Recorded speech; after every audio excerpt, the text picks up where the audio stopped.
when someone underestimates me, I love to get to know them and have them have one conversation with me to just understand that it's, I mean, I think the easiest question to ask is, what does she do? What is your talent, you know?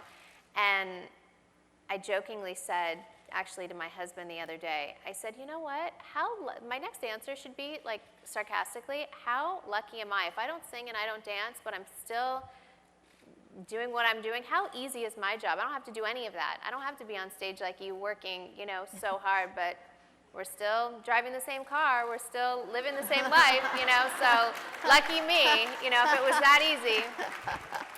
But, you know, I think it's just like the easiest thing to ask. For anyone to really assume that it's not a full-time job to have to sit and create things and come up with every single blog post, and I do, you know, 3 a day, and having to, you know, working on apps.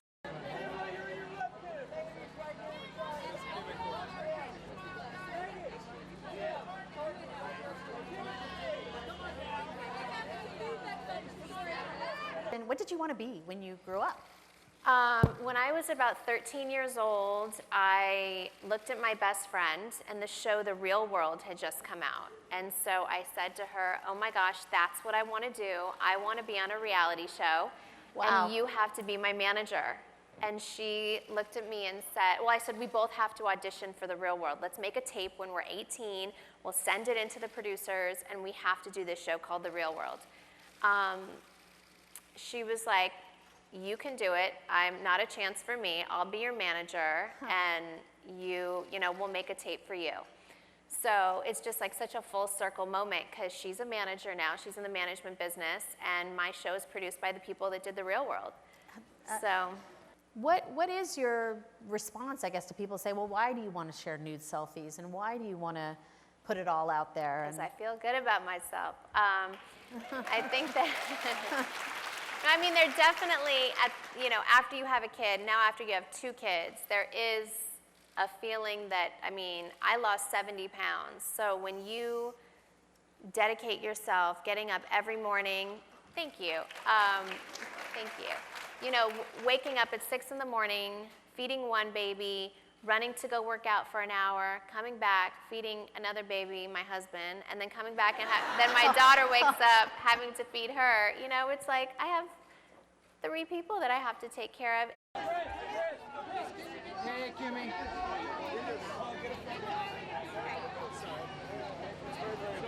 So my message, like, I'm not, you know, everyone always says, are you a feminist? Then why would you do this or this? And I was going to ask you that. And I don't think that I am.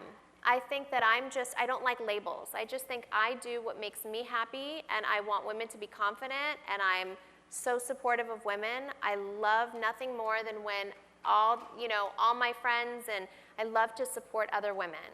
But I'm not the free-the-nipple type girl. If you're not comfortable with that, don't do it, you know? I know so I'm just more like I'm not about the labels. Just be you, be confident within you, and if you're not, then that's fine too.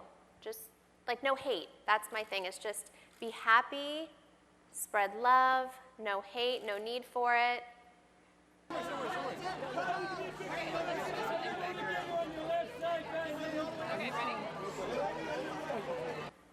My husband is on our show sometimes, but we do have a really private, you know, relationship. I think he's very private even though he's in the business, and I'm very open, and so he's really taught me how to become a little bit more private, and I've taught him how to be a little bit more open, and it really works for us. And, you know, so I definitely say that part of my home life and life with my kids, I try to hold on to.